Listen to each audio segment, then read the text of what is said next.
It's 9:33. It is Monday, January 23rd, 2023, and I'm calling to order the Education Operations Committee meeting.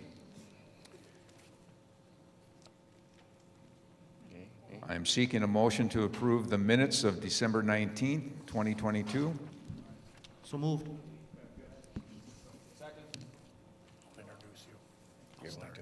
Any questions? If not, all in favor? Aye. Opposed? Motion carries. Public and student comment. Are there any comments? Anyone to speak to us? There are none. All right, moving right along. Sorry,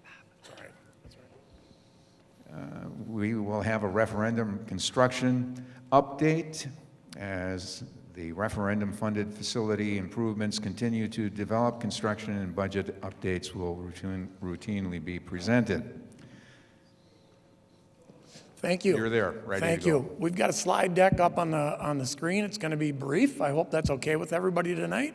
There's some excitement happening at some of the sites, and the budget sheet hasn't changed much.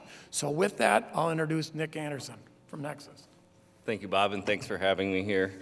Like Bob said, or Mr. Test, excuse me, I will keep this very brief. We've got construction going on 4 projects right now. Fortunately, the quick update is the weather has been great so far this winter, so it's really allowing progress to continue and moving forward. Masonry continues at all 4 buildings. We're completely out of the ground on every building except for School Forest. We're roughly halfway out of the ground right now. So footings, foundations, and the 3 elementary schools are all complete. At Stettin, they had roughly a 3-week jump start on the other projects as far as when a bid and contracts were awarded. So right now we are all about 90% complete with the perimeter bearing wall, CMU, and then we'll be moving into the interior and exterior envelope with insulation and the brickwork. And like I said, to keep it brief, we can move to South Mountain just so you can get a look at the pictures. One difference at South Mountain, very similar work going on. We're about 20% done with the masonry work right now.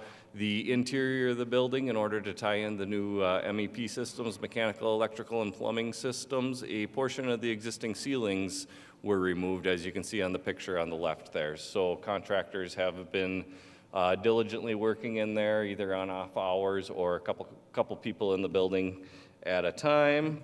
Moving on to Riverview Elementary.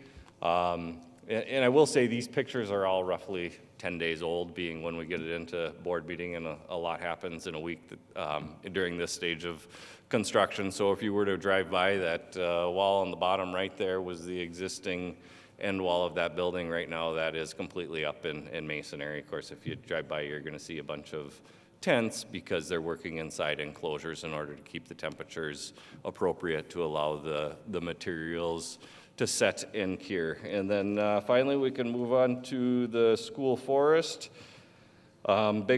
Big excavation going on out there right now. Once again, these pictures are roughly 10 days old.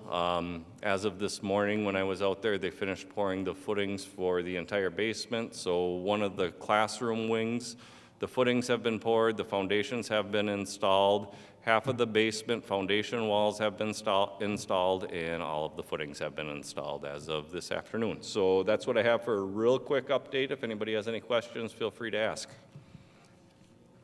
That was very quick. Are there any questions? If not, we'll continue on. Last slide. Oh, This is what I you're going didn't to mean to see. cut you off. Every referendum update, you're going to see this now. Good news, I guess, in the name of brevity. Nothing has gone to 95% since you saw this last. Nothing has been bid since you saw this last. So nothing has essentially changed, with the exception, I took East High School and split it between East High School and Athletics Phase 1. I did the same thing with West High School, so it's split out, West High School and West High School Phase 1 Athletics.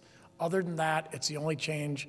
We still are tracking at $2 million available yet when you consider it's really a $124 million referendum. because of interest earnings. So this slide has not changed much, but I'll still entertain any questions. Okay, thank you very much. Appreciate that, Mr. Tess. Agenda item number 5, annual 3-year capital improvement plan is submitted to the Board of Education for approval. Larry Sealer, am I killing your name today? Oh, my goodness. Must That's be all right. late for me. Building and grounds will review notable projects recently completed, as well as the effect of the alternate funding sources to provide context for the upcoming planned capital improvements. Projects planned for 2023-2024 are provided on the final page. The administration recommends the committee of the whole approve the 2023-2024 capital projects and corresponding budget. I turn it over to you. Okay, so the information you have in front of you should look pretty similar to what you've seen for the last 10 years. It really hasn't changed as far as format is concerned. The pages in the booklet, there's about 30 pages in there, spells out the capital projects that have been completed in previous years, just to provide some context. The final page is probably the most important, which really outlines the capital needs for the coming 3 fiscal years. Generally speaking, they exceed the 1,008,400. That number's burned into my brain because it's been with me for so long. They exceed that amount, and you will also see some information regarding how we're going to reconcile the fact that we have more need than we have budget. And it's really a combination of taking some money from Q1, the previous operational referendum, and then the rest of the things that don't fit within the budget really just get postponed, or we have to find a way to find some capital money or under other funding sources. But generally speaking, postponement is usually the course of action that happens. I think it's important to note, particularly this year, that the projects we would anticipate doing are projects that have the least likelihood of being affected by any potential moves we would make with the restructuring. So we're obviously mindful of that. And as always, we avoid naming specific projects so that we maintain some degree of flexibility in case we have a tornado and a roof blows off, or natural disasters, or when winter weather is particularly hard on pavement, whatever the case may be. So that's why you don't see us name specific projects. Larry, I appreciate the handout and all the information on there. It really is beneficial, the history of the buildings and when they came about. So I appreciate that too.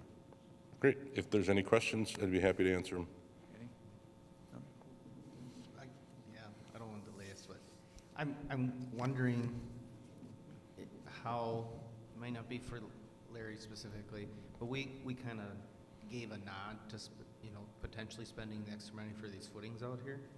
Are we tying some of that in the design that Nexus needs to do with actually making West 10 through 12? Or you understand what I'm asking? I guess I thought that Exactly. the footings, the building was going to get designed out front to include that. And now, we were kind of talking about before, and I was talking with Nikki No. between. Maybe I You could know what say I a mean, word. Bob? Yes. Okay.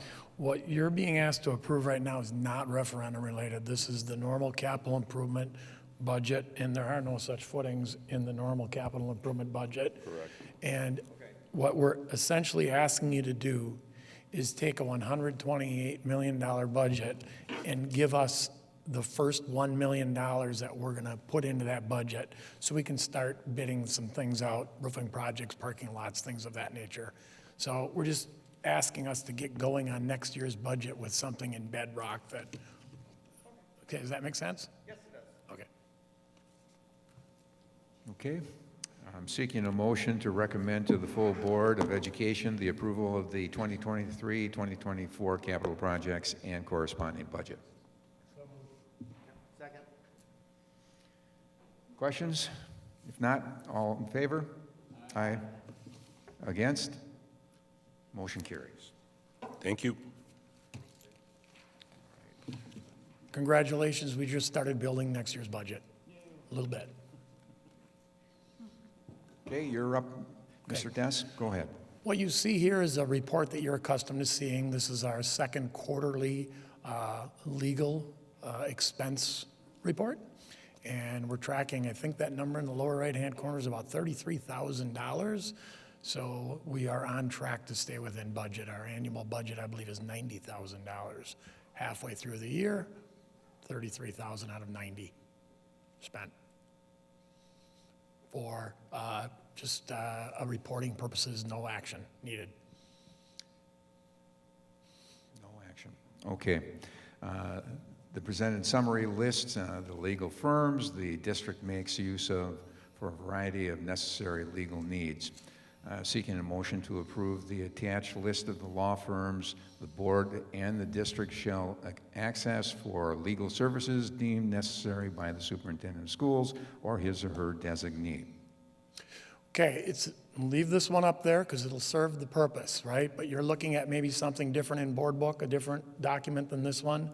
That is an amended version of what you saw in August, a list of law firms, all of which are up there, by the way, a list of law firms that we're able to access for a variety of reasons. From time to time, we need access to other law firms. In this particular case, Von Briesen and Roper had a couple of attorneys that we were very comfortable working with, and they provide very specific services that we like to access, and we can't access them unless you add on a Tolis law firm to your list of approved legal firms. So that's what we're asking for in that motion. I probably should have made it red or underlined or something. It's the very last one listed on your report, a Tolis law firm, and it would give us permission to access their services. Motion stated.